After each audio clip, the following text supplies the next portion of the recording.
Hey everyone, Morgan here. Just gonna make sure that's good. That's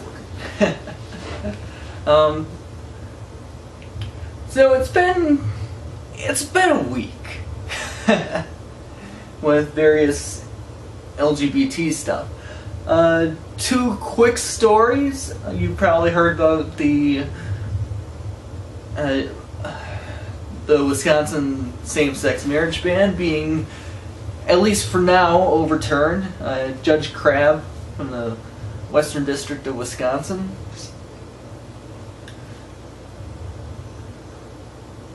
her decision came down middle of last week, and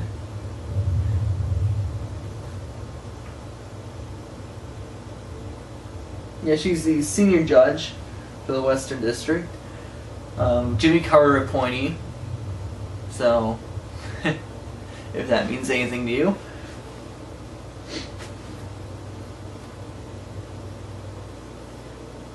So anyways, for the moment, same-sex marriage is kind of sort of legal in the state. So, granted, the state isn't actually certifying them, but people are getting married, and to be perfectly honest, I'm not sure. And mostly in Dane County, so. And let's be perfectly honest here. No judge is gonna no judge is gonna overturn a same-sex marriage in the state. They're just not.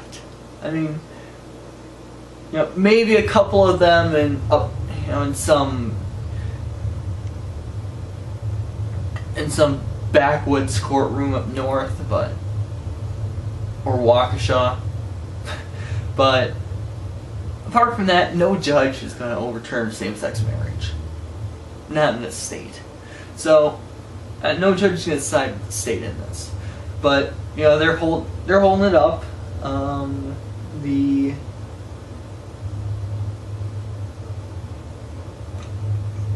Let's see, who's responsible for this holdup? Because I know it doesn't quite go through the Department of State.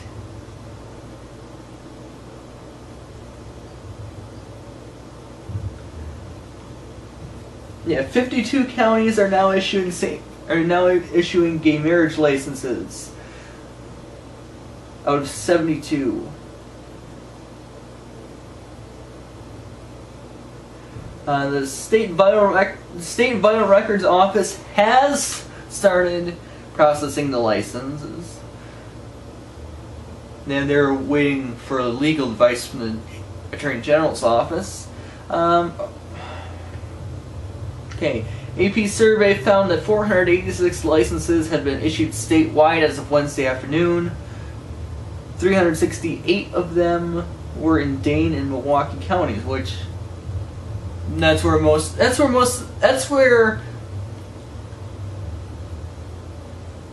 first of all, that's where the people are mainly. I mean, Dane and Milwaukee counties, that's probably, that's a quarter of the state's population, and probably a third of its liberals, or Democrats, or whatever, progressives, whatever.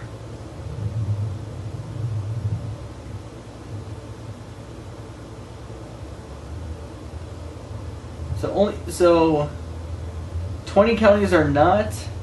I'm fairly certain that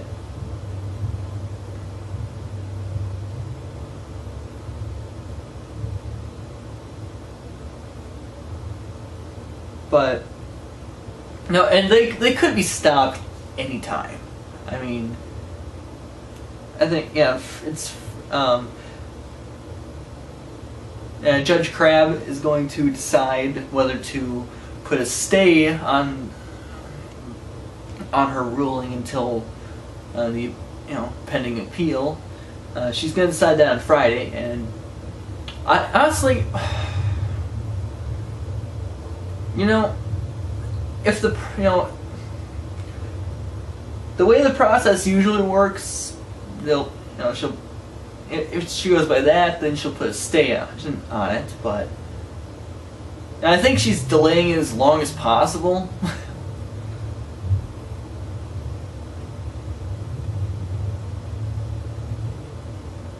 But yeah, it's a state constitutional amendment. Alright, passed in 2006 with 59% support. Every county except Dane County, that's Madison area, voted for it and had majority support for it. And that number is actually pretty much reversed now. It's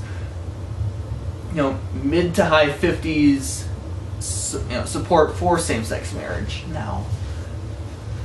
And it's been 8 years. And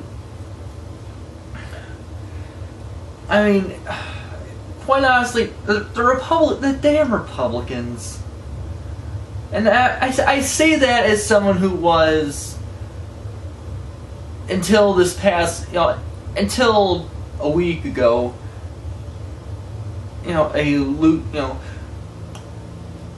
someone who is more likely to vote Republican than not. I'll admit it. But the fucking Republicans. I'm sorry. I'm sorry. Just this past week, they've lost me entirely. The shit with the Texas GOP.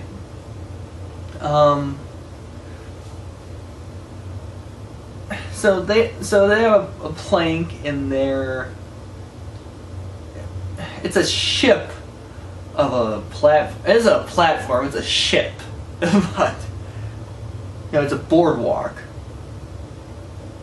But anyways, one plank in their platform is about homosexuality. Now, I have to preface this by saying that the Wisconsin GOP does not mention homosexuality at all.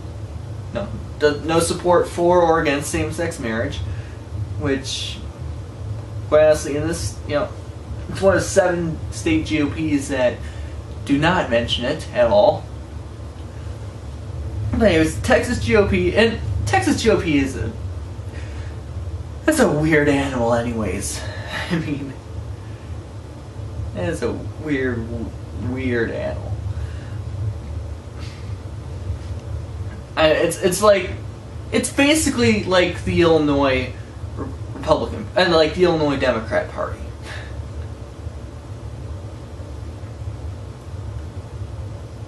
So, anyways, their homosexuality platform.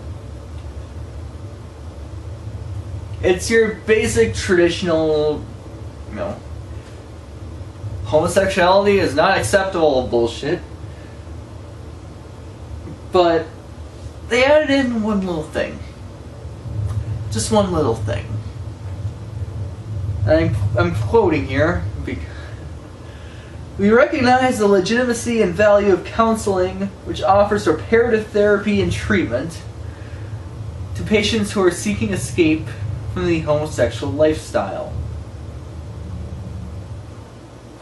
Okay. First of all, reparative therapy has no legitimacy or value. Has no recognized. I mean, it has been proven to be complete bullshit. I mean, legitimacy and value. You're talking. It's not reparative therapy. It's repression therapy. It is some goddamn repression therapy. And now I didn't go through that. I mean, I was, and my dad threatened to send me to some boarding school or whatever, but not for this, just because, just because, it was, real reason is that he had no idea how to be my dad, but anyways, Um,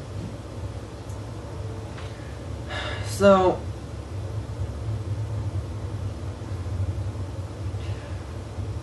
and that's what really pushed me over. And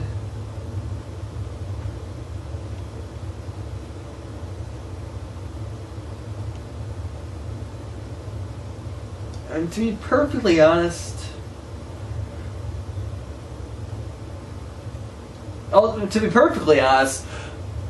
I was closer to, I was only Democrat in the first place because Dave Owie pissed me off. All right. Now, I've said this in a Firefly Chats video last week. I've said it on Twitter before, but Dave Owie pissed me off.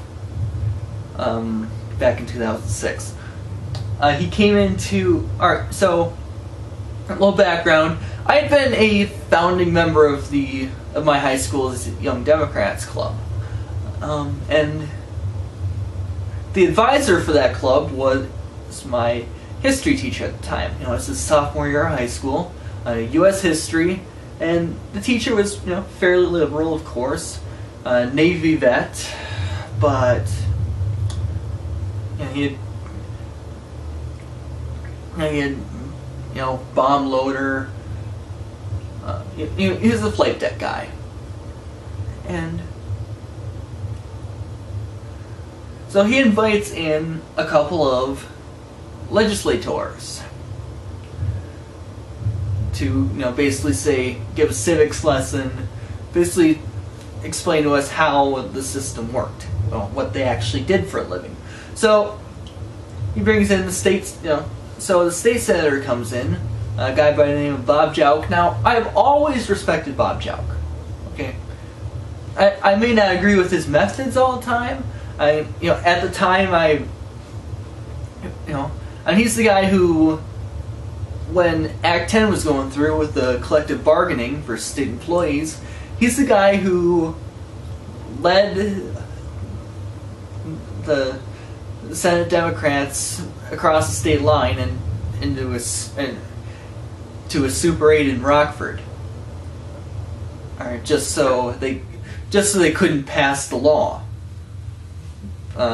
Ended up not working, but in the short term. But quite honestly, I wouldn't be half surprised to see the Democrats take control of the state house again. What actually would not be half surprised to see Walker get defeated. And in any case, he's not going to be around forever. He's probably not even going to be governor in 2 years. And yeah, he's running for president. We all know this, and which would leave Rebecca Clayfish as the governor. So, and this has been the governor's mansion. The governor has been. All right. Let's go through the elections. All right, Tommy Thompson, 4 terms from like 86 to 2000 or 2001. Then he goes off and becomes Bush's first Health and Human Services Secretary. And his lieutenant governor, Scott McCallum, takes over. Scott McCallum loses in 2002 primarily because Tommy Thompson's brother ran on the Libertarian ticket. That was, and ended up taking 10% of the vote. So Jim Doyle took over. Jim Doyle had been the Attorney General. And so he's in for 8 years. And billion-dollar budget deficits all the way through. And Jim Doyle is just not a good guy, by most accounts.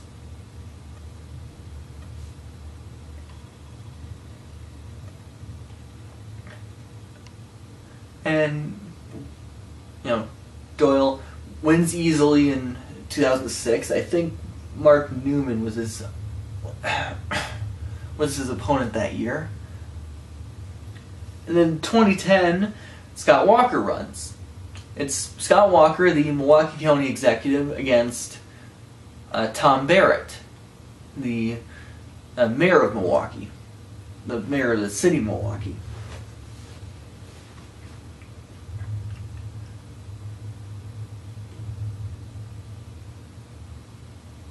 Which I'm right there. At least Thompson was kind of a small town guy. He's from down here. I mean, he's from Eagle, or Earl, or something like that. I don't know. I don't remember.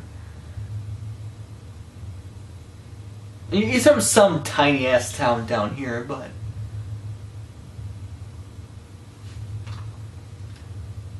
yeah, but whatever. But you got two Milwaukee area guys. I mean, and Walker's actually from Waukesha, but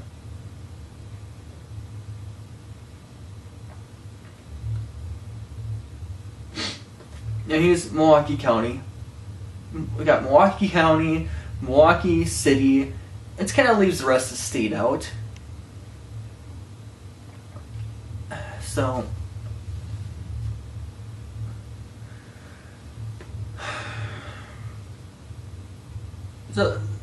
the state and the governor, the people have generally voted for Republican governors.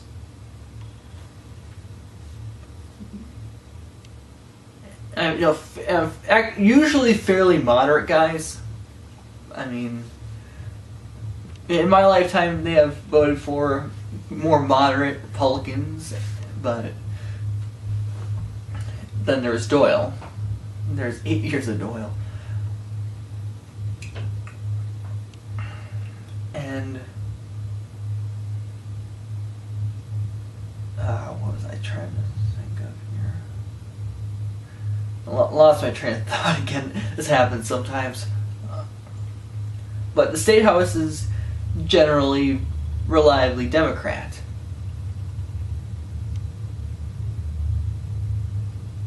Well, except for the past few years. I think the state Senate is. I think it's a split legislature now. But anyways,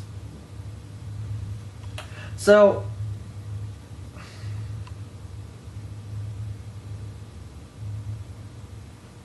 they go through this, and I've heard of this reparative therapy crap before. It's re-education. And re-education camps is pretty much all that is. They're re-education camps. And now I had been listening to Glenn Beck. Mainly for entertainment purposes. I mean, come on.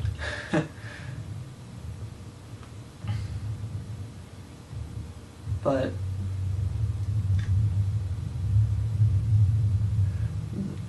he's down there in Texas. He's talking about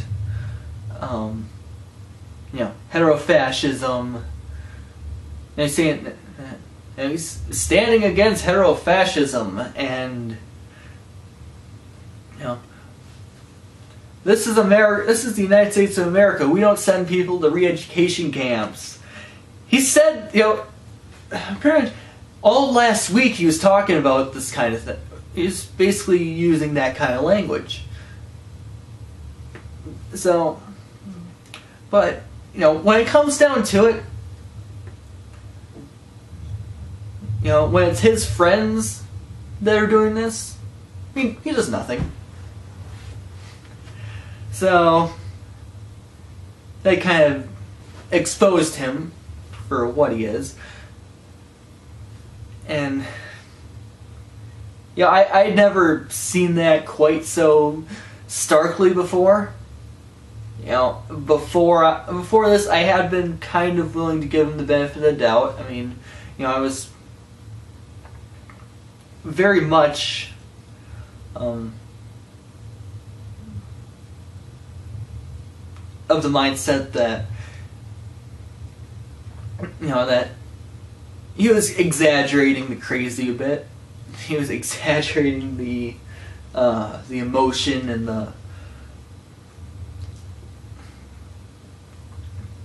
you know, the religious crazy a bit, because, well, I mean, he's a radio host. And he's an entertainer, first and foremost. Always has been. And, you know, his entire job is to get a response from his audience. So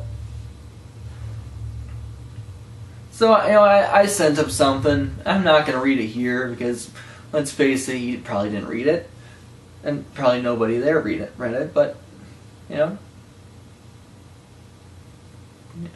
hypocrite, coward, use what you want to describe him. You know, I am completely and utterly done with the Republicans.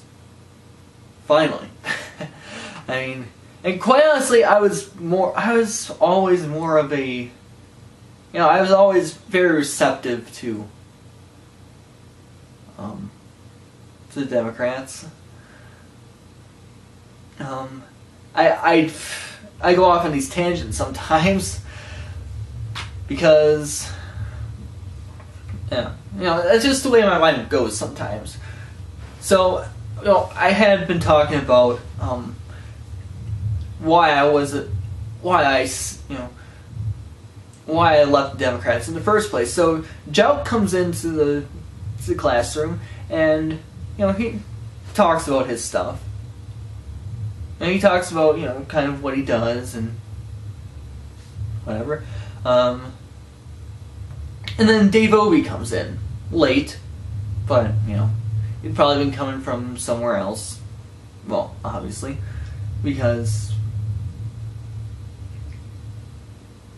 well, he was from some place down by Wausau. So, no, he was, you know, I don't even know where I think he lives. You know, I don't even know where he lives these days. He's probably, you know, full time in D.C., but just like the rest of them, or maybe one of the bigger cities here in the state. But so Obey comes in, and, you know, this is 2006. You know, he was in line. He was the number 3 Democrat in the House at the time. He was in line to run the Budget Committee. He's the ranking Democrat on the Budget Committee. You know, and that fall he would assume the chairmanship. And so he comes in. First thing out of his mouth is a question.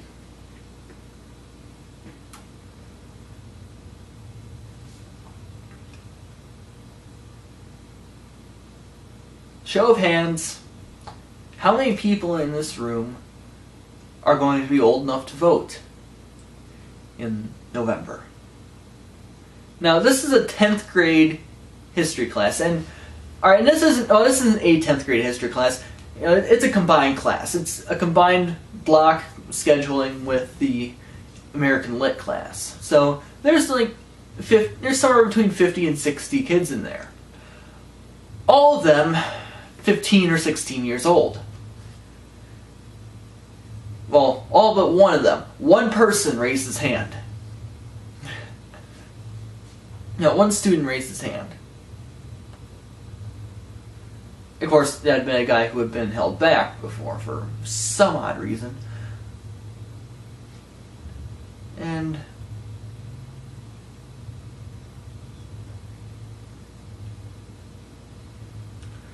so Obey gets this look in his eyes, this look on his face, you know, kind of a, alright.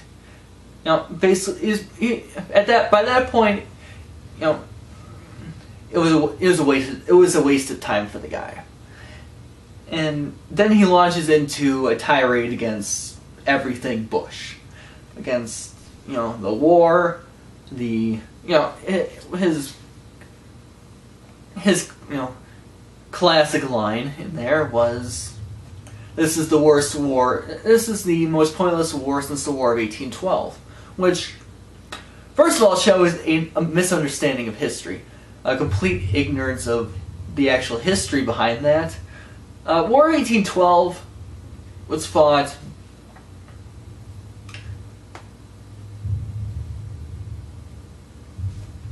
mostly because the British were, well, number one, still manning forts in, I think it was the Illinois territory at that point, maybe the Indiana territory, something like that.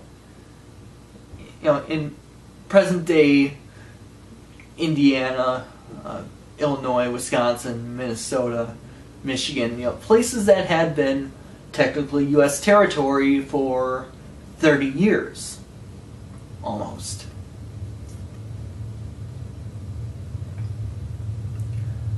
And they were supplying the Native Americans with weapons and training and advisors. Tecumseh was the most infamous of those cases, but those were British supplied from Canada.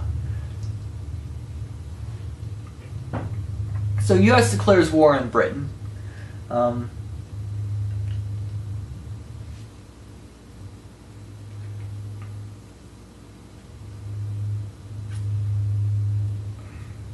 was like, oh, impressment, whatever.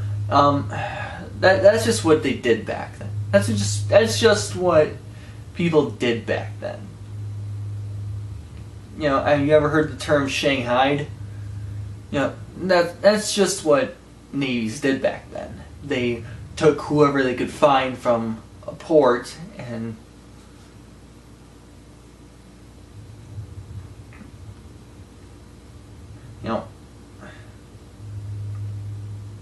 what are they going to do once they're on the ship? I mean, it's either work or die.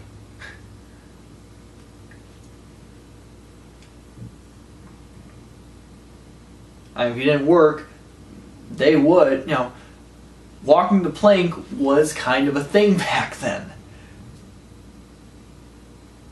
And they weren't, you didn't eat if you didn't work. So.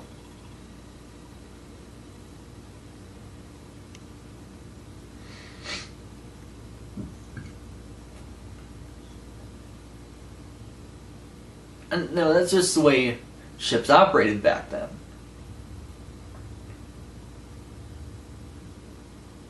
So,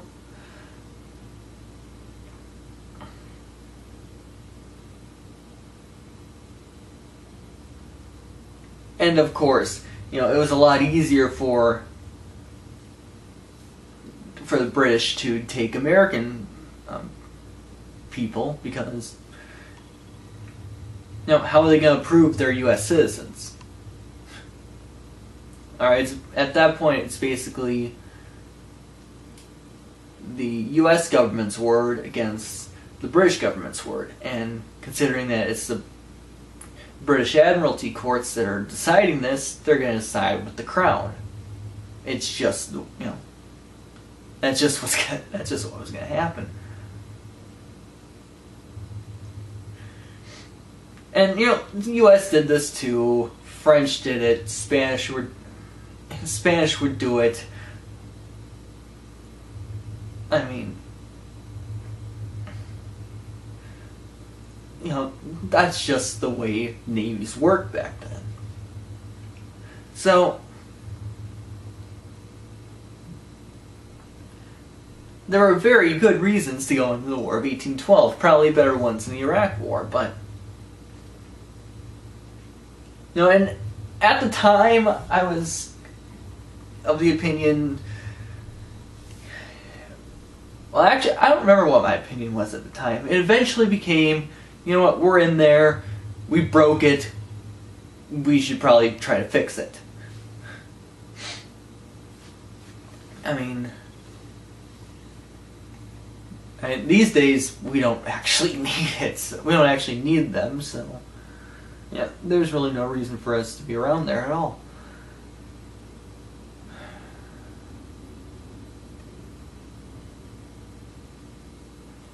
So, and, Obi comes in, goes on this tirade, and leaves. The teacher apologized the next day. The teacher apologized for what had happened. And then this guy was already one of my favorite teachers. So,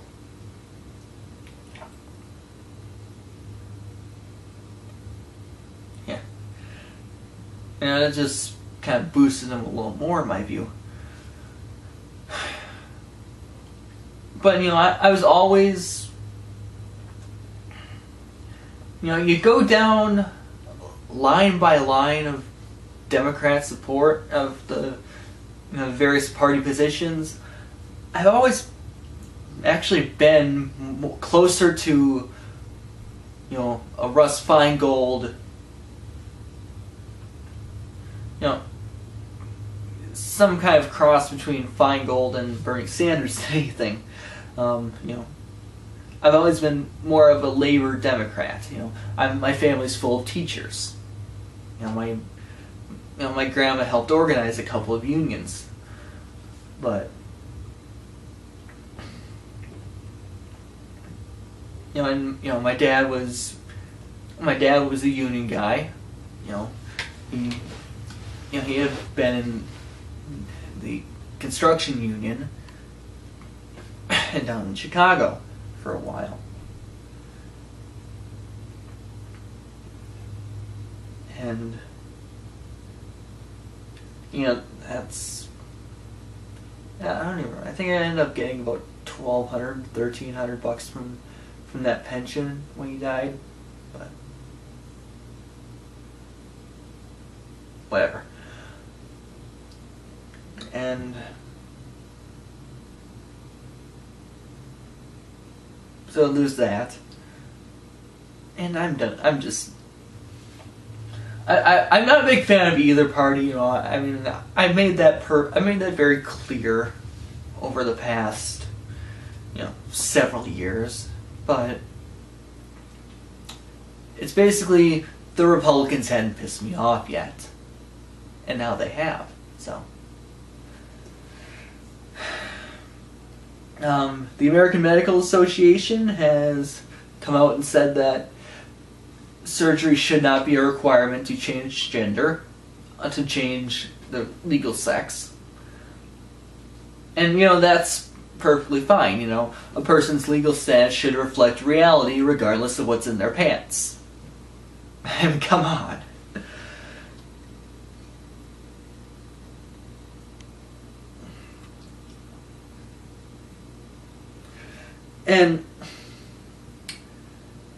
But there's another thing that happened over the weekend.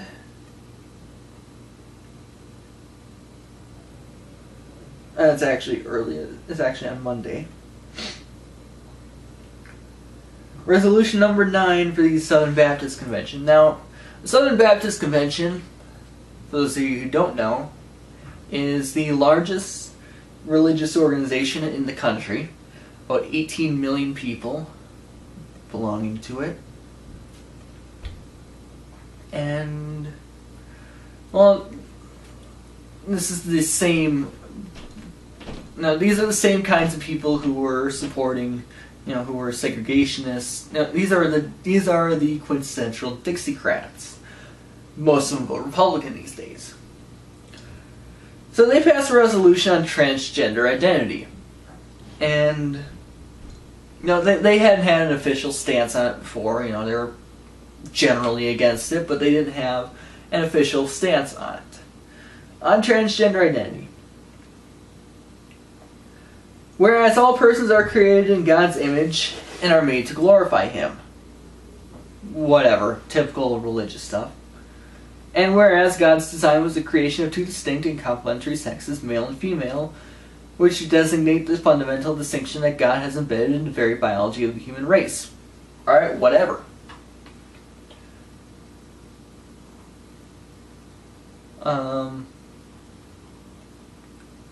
Whereas distinctions in masculine and feminine roles are, as ordained by God, are part of the created order and should find expression in every human heart. Whatever. Yeah, they quote 1 Timothy 2:12.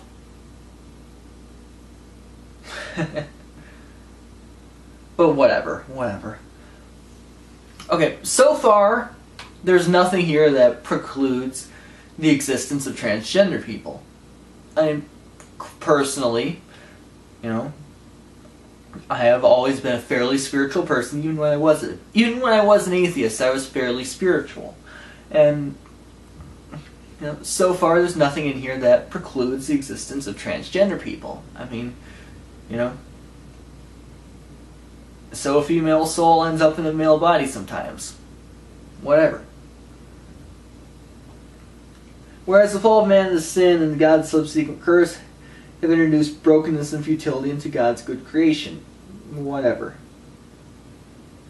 Whereas according to a 2011 survey, about 700,000 Americans perceive their gender identity to be at variance with the physical reality of their biological birth sex.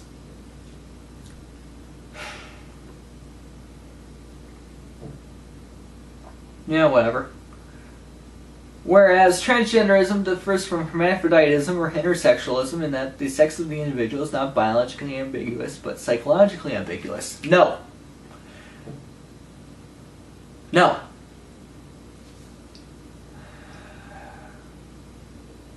Most of the time it's not. Alright? Yeah, there's gender fluid people in there. But honestly, I think that's, from what I've been able to find, that's more of a gender expression thing than an actual gender identity deal. But, a person's gender identity is pretty well fixed.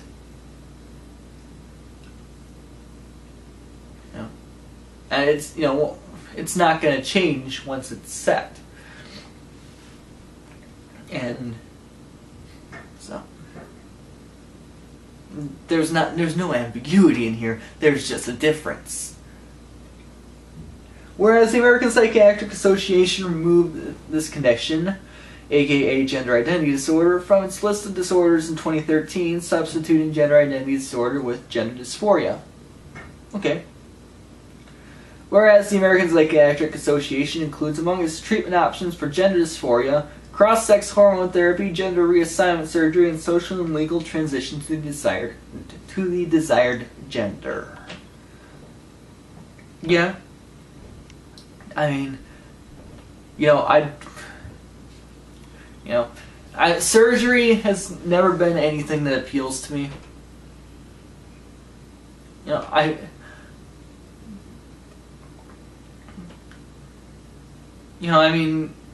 I might get my ears pierced eventually, but, tattoos, surgery, that stuff has never really appealed to me at all. Whereas news reports indicate that parents are allowing their children to undergo these therapies. Now, back in the old days, back before mid-90s or so, or maybe earlier,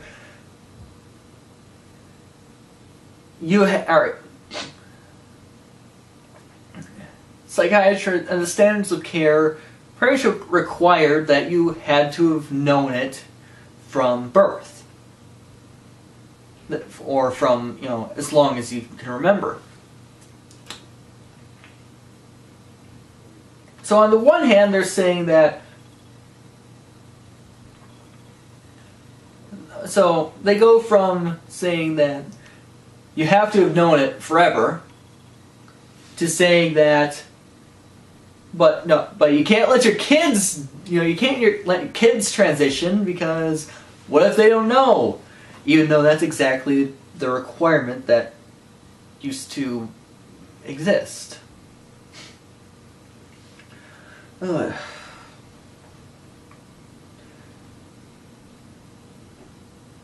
Whereas many LGBT activists have sought to normalize the transgender experience and to define gender according to one's self-perception apart from biological anatomy. LGBT activists have not defined gender like that. Psychologists have defined gender like that.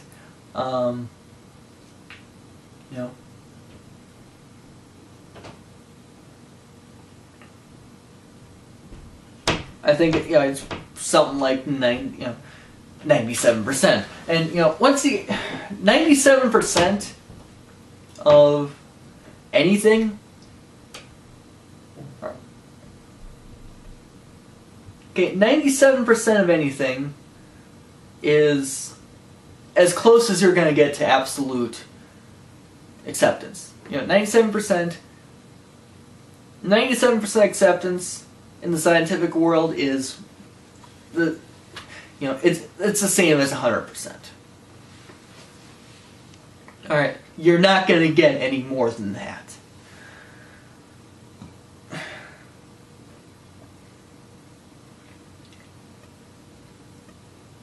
Whereas the separation of one's gender identity from physical reality and biological birth sex poses the harmful effect of engendering and understanding sexuality and personhood that is fluid. No, the separation of one's gender. The separation of one's gender identity from their birth sex. You know where the harm comes from? Having that separation between gender and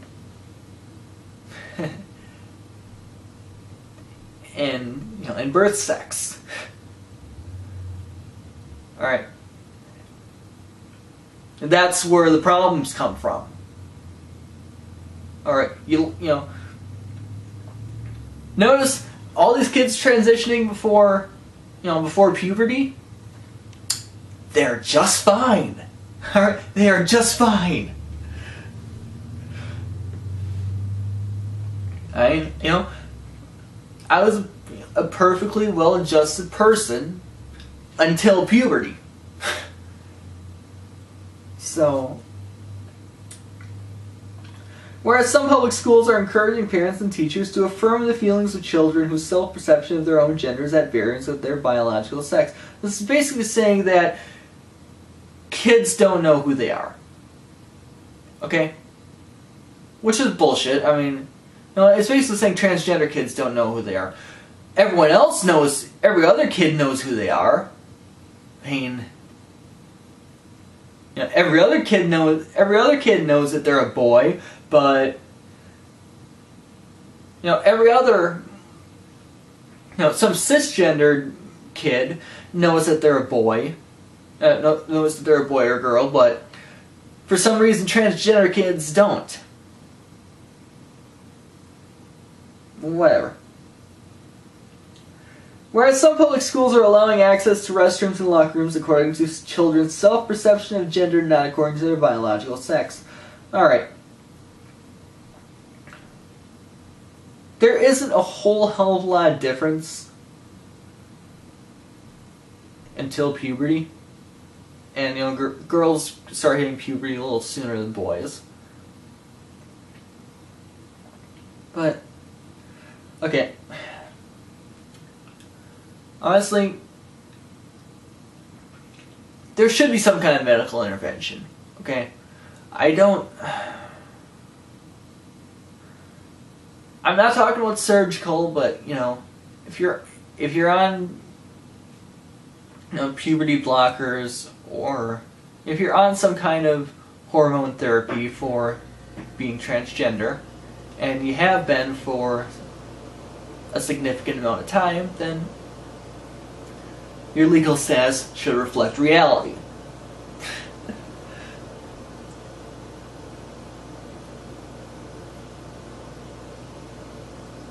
But this whole I say I'm a girl, therefore I can go into a girl's bathroom.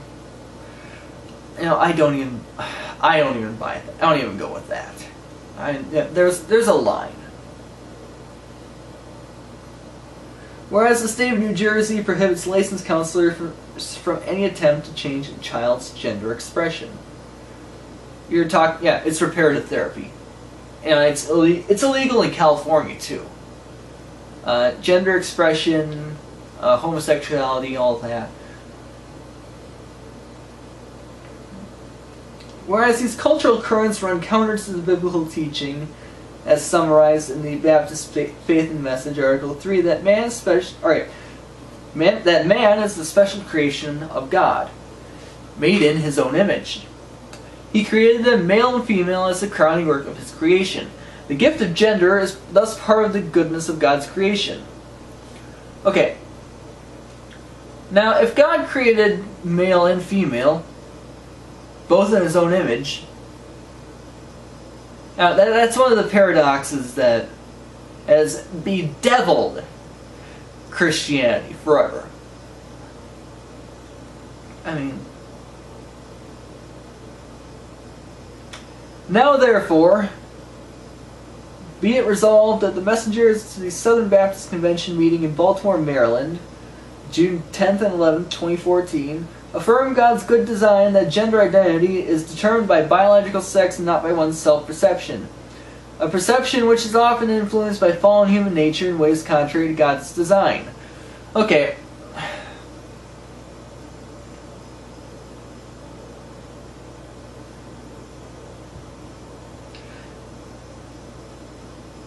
You know what I believe?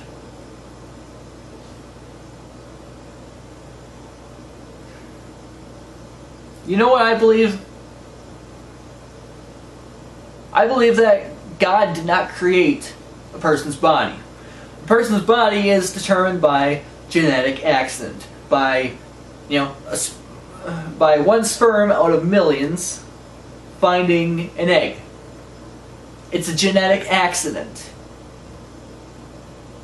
that the body is created. Soul is something different entirely. Soul is something, I believe that the soul is something that is created by God, and it just so happened that He created my soul female. Alright?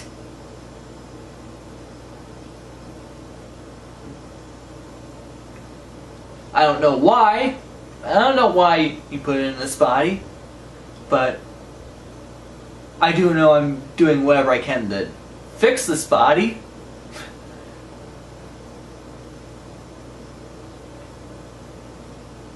Okay. Further down, no, I'm skipping a little bit here because what are we at? Probably like a half hour. 43 minutes. Jesus. I'm I can't see shit without my glasses. So,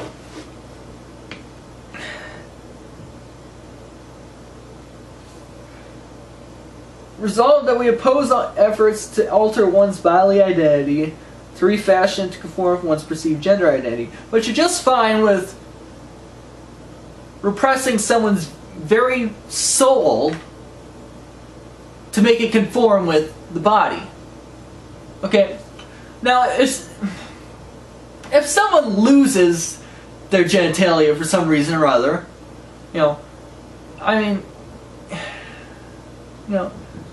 someone does not become less of a man because he gets his dick chopped off. Someone does not become less of a woman because they can't have kids anymore.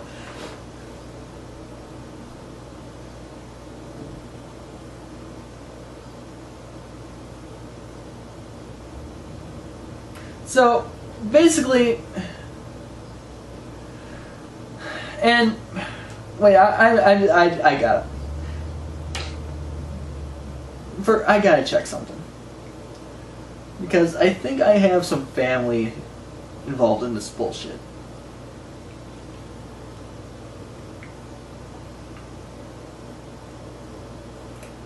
Work, damn you!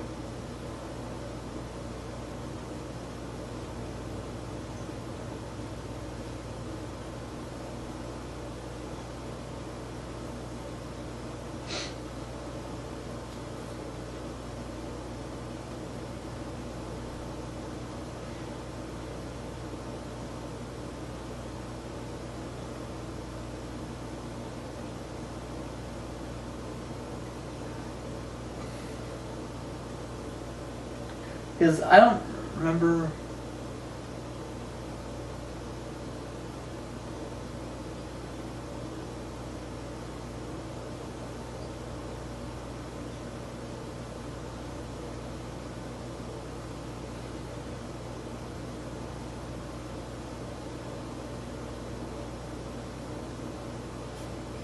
Just says she's Christian.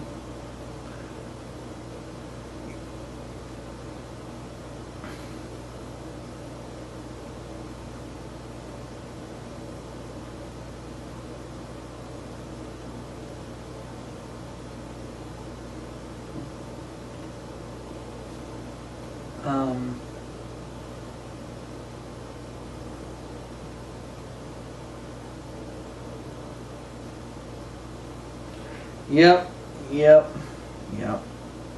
Baptists.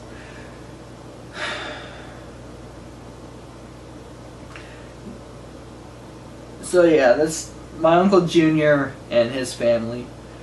They're Southern Baptists.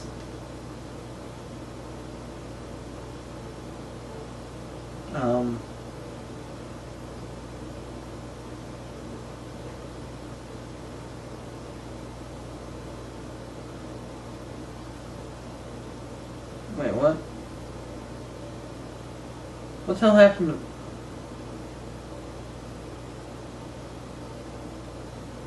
What the hell happened here?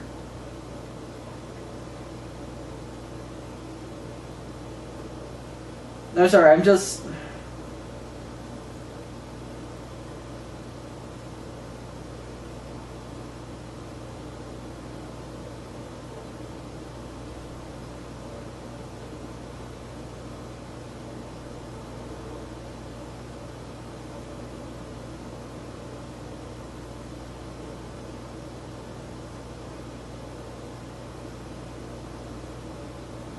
What the hell happened?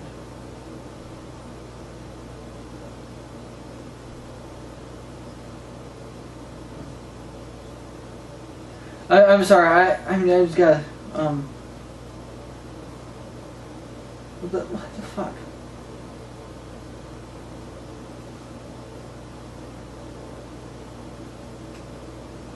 No, that's not what I'm looking for. Use on the...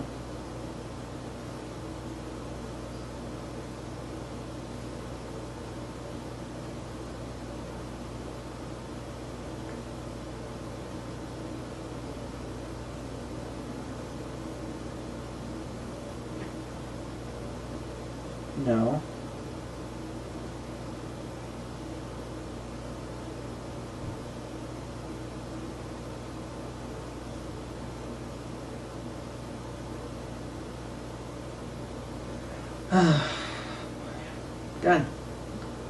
God damn it, Mally.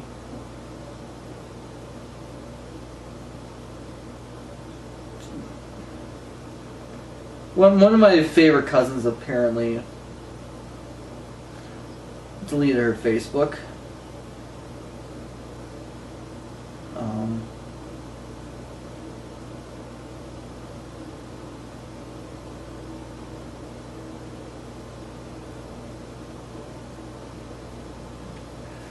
Damn it. I don't know what happened. Or maybe she just blocked me because of the whole... which would be a shame, because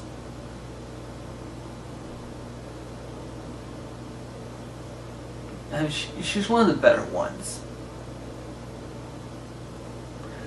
But that's what religion does. I have nothing against faith. I never have, but religion can be poison. And that's basically what's happened here.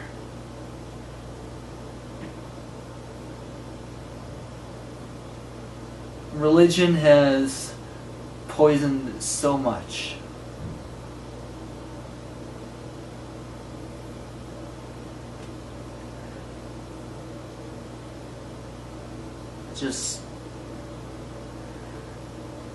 And there's more non-religious people than ever. I haven't. Honestly, I don't think I've stepped foot in a church since my dad's funeral. So.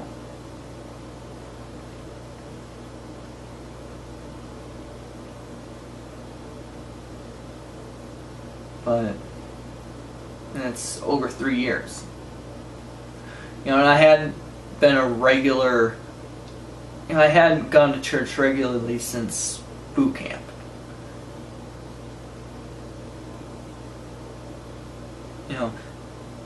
And even at this point, my brother was baptized Catholic. Does go to, a Catholic preschool, but it's mostly cultural Catholic at this point. They don't go to church. They haven't gone to church in ages. My mom and stepdad, they haven't gone to church together since they've been married. And maybe that's just the fact that they were both divorced. The fact that maybe that's just the whole his ex-wife's still alive thing, but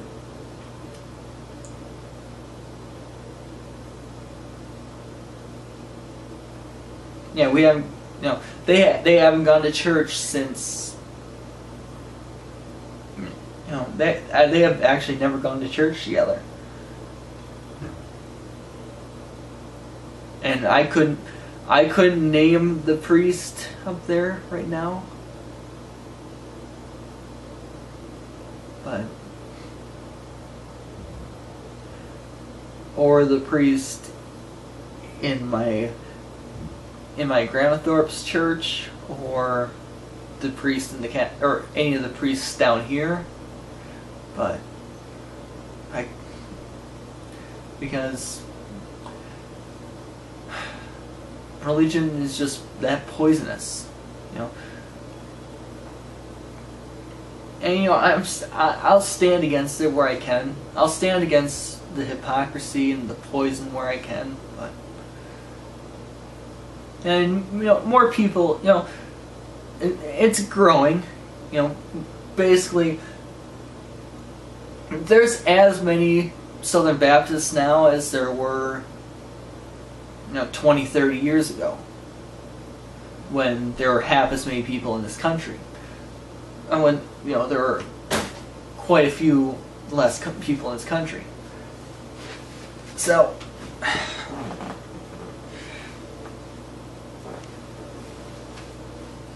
and people are leaving the church. And that's probably a good thing.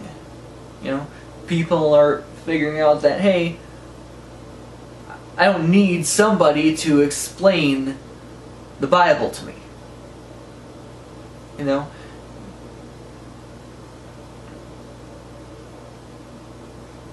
Basically, personally, I boil it down to a couple of things.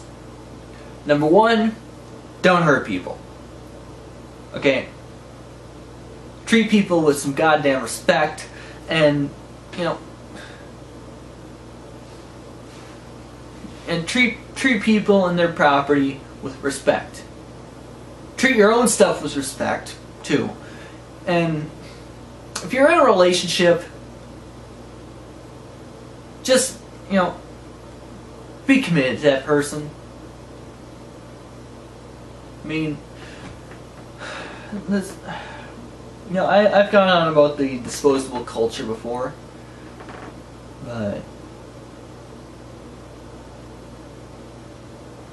I hold on to my stuff as long as I can. You know, as long as I have some use for my stuff, I hold on to it. I mean, you know, if tomorrow, you know, these pants would rip at the knee, you know what I would do? I would, you know, I would either cut them off, I would either patch them with some stuff that I have left over from previous pants that have gone, or I would just cut it off at the knee. And I would just cut the pants off at the knee and, you know, shorts. So,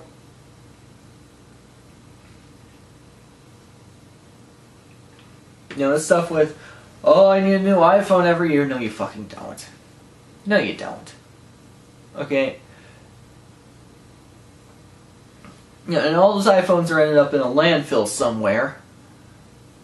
Where, you know, in some landfill in some third world country where, you know, little kids are poisoning themselves so they can, you know, to get the metals out. And to extract the metals. And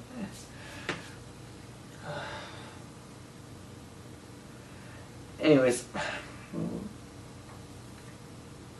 I've gone on long enough. I've, you know, Ivan Morgan, and